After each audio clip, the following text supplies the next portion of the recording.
Hi, and welcome to my channel where I make dishes inspired by some of my favorite video game characters.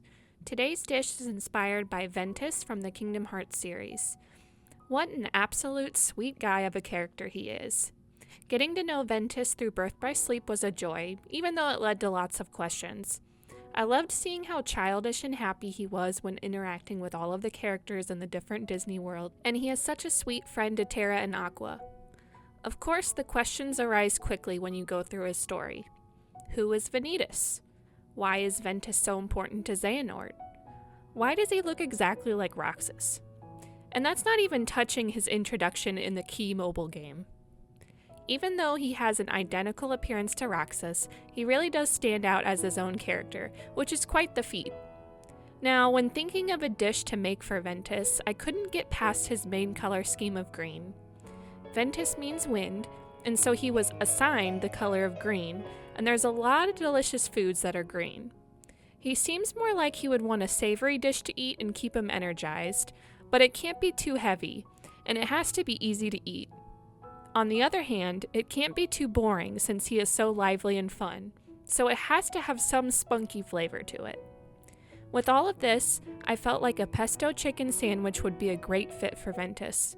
But it can't be just an ordinary sandwich.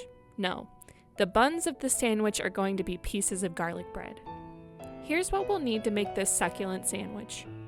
To make the garlic bread buns, we'll need ciabatta bread buns, softened unsalted butter, garlic, parsley, salt, and shredded Parmesan.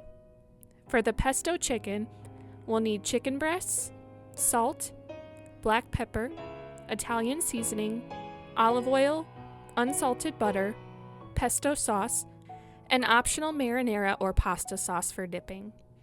This recipe will make you 3 sandwiches, but feel free to adjust if you would like to make more. Like usual, let's get the prep out of the way first so everything is ready to go once we start cooking. Start by cutting up your chicken breasts. You'll slice your chicken breasts in half so that it is half as thick. This will make cooking a lot faster later and will make for a slightly lighter sandwich. Next, we'll peel and mince some cloves of garlic for the garlic bread. You'll need at least 3 cloves. I say at least because if you're a fellow garlic fiend, you can do more. The first thing we'll start on for this dish is the garlic bread.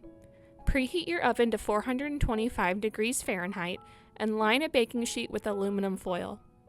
Cut your ciabatta rolls in half and place onto the baking sheet with the cut sides facing up.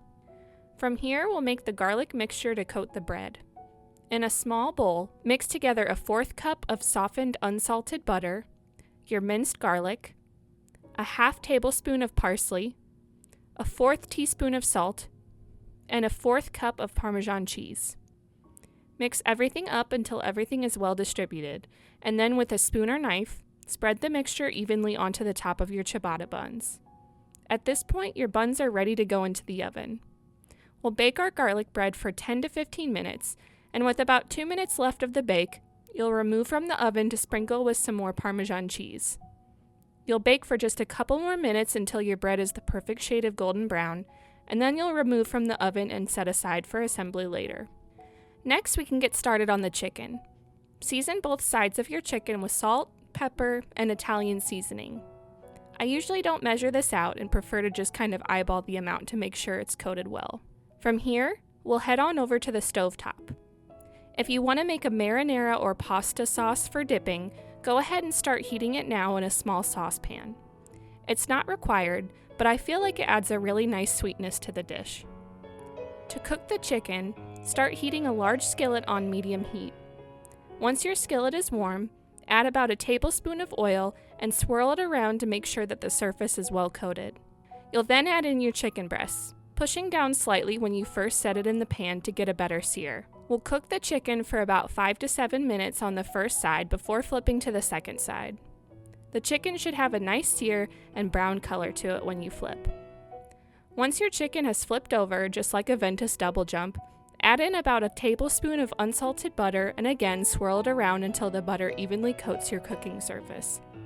We'll cook for another 5 to 7 minutes again to achieve a nice golden brown on the chicken, and we'll keep cooking until the chicken is fully cooked through.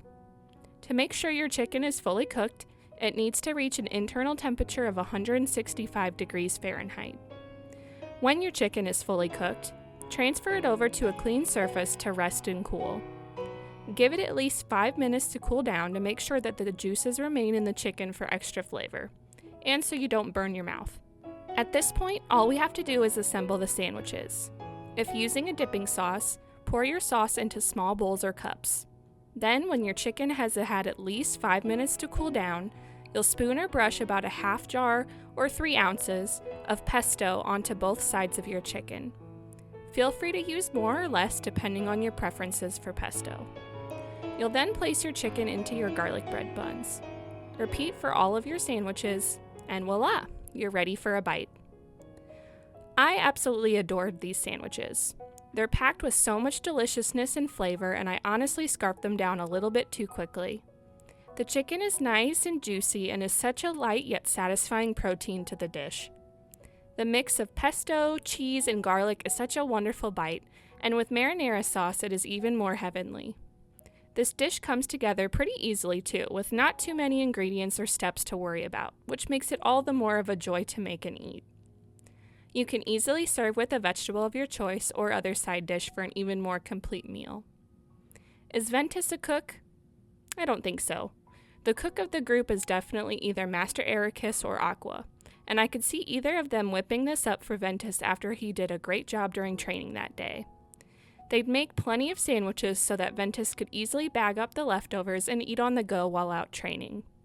I could see Ventus being a little bit of a messy eater though, so Terra and Aqua might laugh at his face and hands, but he'd be too happy and joyful to notice, filled with energy and pep in his step from such a wonderful bite of his favorite sandwich. The recipe card is in the video description if you'd like a more quick and concise version to give it a try. Like if you want a bite, subscribe for more geeky treats, and comment what foods Ventus reminds you of. Thanks for following along.